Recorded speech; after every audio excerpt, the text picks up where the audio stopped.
Bonjour à tous et bienvenue sur Lyon Capitale dans la quotidienne de Lyon Capitale, 6 minutes chrono.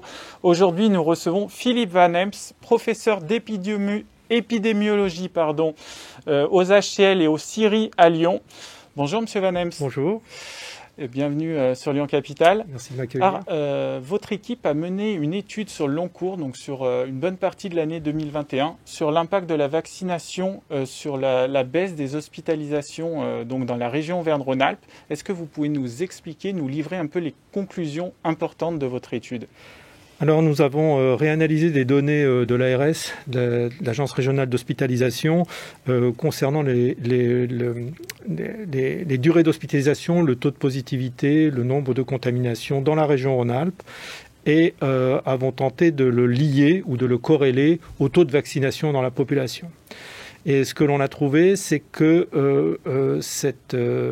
il existe un lien assez fort entre le taux d'hospitalisation dans la région Rhône-Alpes et le pourcentage de personnes vaccinées depuis la mise en place de la vaccination, c'est-à-dire au début d'année 2021. On s'est arrêté au 15 novembre, donc dans ces résultats-là n'impactent pas le virus Omicron. Néanmoins, on observe une diminution régulière et importante de plus de 90% des taux d'hospitalisation depuis que la vaccination a été proposée à la population générale. Donc, quand vous dites plus de 90%, c'est par exemple sur un ensemble dans la région Auvergne-Rhône-Alpes, on a 8 millions d'habitants. Eh bien, on a réduit dans cette population de 8 millions d'habitants la charge hospitalière de plus de 90% depuis que le vaccin a été proposé. Alors comme vous l'avez dit, c'est depuis le 1er janvier 2021, ça s'arrête au 15 novembre 2021, donc ça ne prend pas en compte les patients Omicron.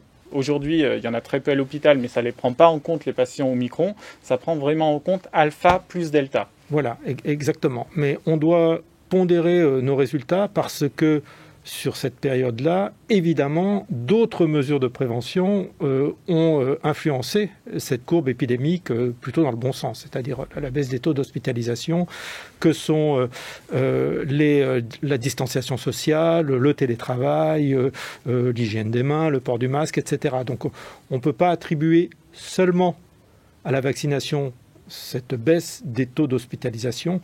Néanmoins, elle y a contribué d'une manière extrêmement importante. Ce qui est important de dire, c'est que c'est un ensemble de facteurs. Mais comme vous le dites, ça a contribué d'une façon importante sans qu'on puisse dire que c'est que ça. Exactement. Il y a une synergie entre toutes ces mesures de prévention qui permettent de réduire la charge hospitalière et les taux d'hospitalisation avec un effet moindre, mais qu'on a quand même identifié sur les taux d'infection. C'est-à-dire que les taux d'infection ont été réduits d'une vingtaine de pourcents, comparé aux 90% de taux d'hospitalisation. Donc il y a un effet sur la transmission grâce à la vaccination, mais cet effet est moindre que... il est bien moindre, 20%, c'est, par rapport à 90%, c'est très peu, c'est un effet limité sur la transmission. Exactement, mais c'est des résultats qui sont attendus, c'est-à-dire que tous les essais cliniques qui ont permis de promouvoir ces recommandations autour de la vaccination, tous les essais cliniques avaient comme objectif de montrer que le vaccin réduisait les formes graves, réduisait les hospitalisations et réduisait les taux de mortalité.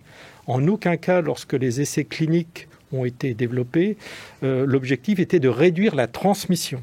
Ça a été des résultats, qui sont apparus après coup, après la fin de ces essais. Donc, votre étude, là, elle ne prend pas en compte la dose de rappel. Parce que beaucoup disent aujourd'hui, de médecins, après 4, après 5 mois, l'efficacité du vaccin baisse et du coup, il faut faire sa 3e dose et peut-être plus tard sa 4e dose. Votre étude, là, elle ne prend pas en compte la dose de rappel? Non, elle ne prend pas en compte la dose de rappel. On est uniquement sur un schéma vaccinal complet à 2 doses ou partiel à 2 doses, puisqu'il a fallu du recul pour faire les analyses, écrire les résultats et les publier. Donc, on ne pouvait pas être en temps réel avec les recommandations de la 3e dose, enfin du rappel tel que ces recommandations sont proposées actuellement. D'accord, mais là, le rappel va encore augmenter du coup cette...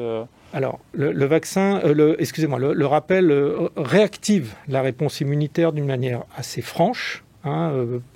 Plusieurs études épidémiologiques et immunologiques, surtout en termes de réponse anticorps, l'ont bien montré. Donc, on encourage les personnes à faire cette 3e dose, surtout pour éviter les cas graves. Je réinsiste sur cet objectif qui est plus l'impact attendu est majeur sur l'hospitalisation et la réduction des cas graves, plus que sur la transmission. Ce qui peut parfois générer quelques déceptions en se disant qu'au fond, la transmission continue, mais l'objectif initial du vaccin était de réduire les cas graves. Philippe Van Heems, vous êtes professeur à l'hôpital Édouard Herriot de Lyon. Vous voyez ces patients arriver, ces patients. Aujourd'hui, quand on voit l'impact de votre étude, on se dit que malgré que c'est quand même la saturation dans les hôpitaux et en tout cas la tension est énorme, sans le vaccin, ça serait un carnage aujourd'hui. Quand on voit tous les patients Delta qui sont aujourd'hui en réanimation à Lyon. Alors, un carnage, j'irai peut-être pas jusque-là, mais il y aurait réellement une charge de travail énorme si il n'y avait pas eu la vaccination pour réduire cette fréquence et ces taux d'hospitalisation, d'autant plus que l'hôpital, globalement, est fatigué. Ses personnels, quels que soient les corps de métier, ont beaucoup donné lors des vagues précédentes, et ça permet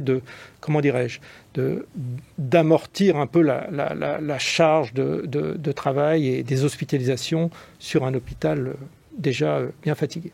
Très bien, on vous remercie Philippe Van Heems, et nous on se retrouve très vite pour un nouveau 6 minutes chrono sur lyoncapital.fr. Au revoir.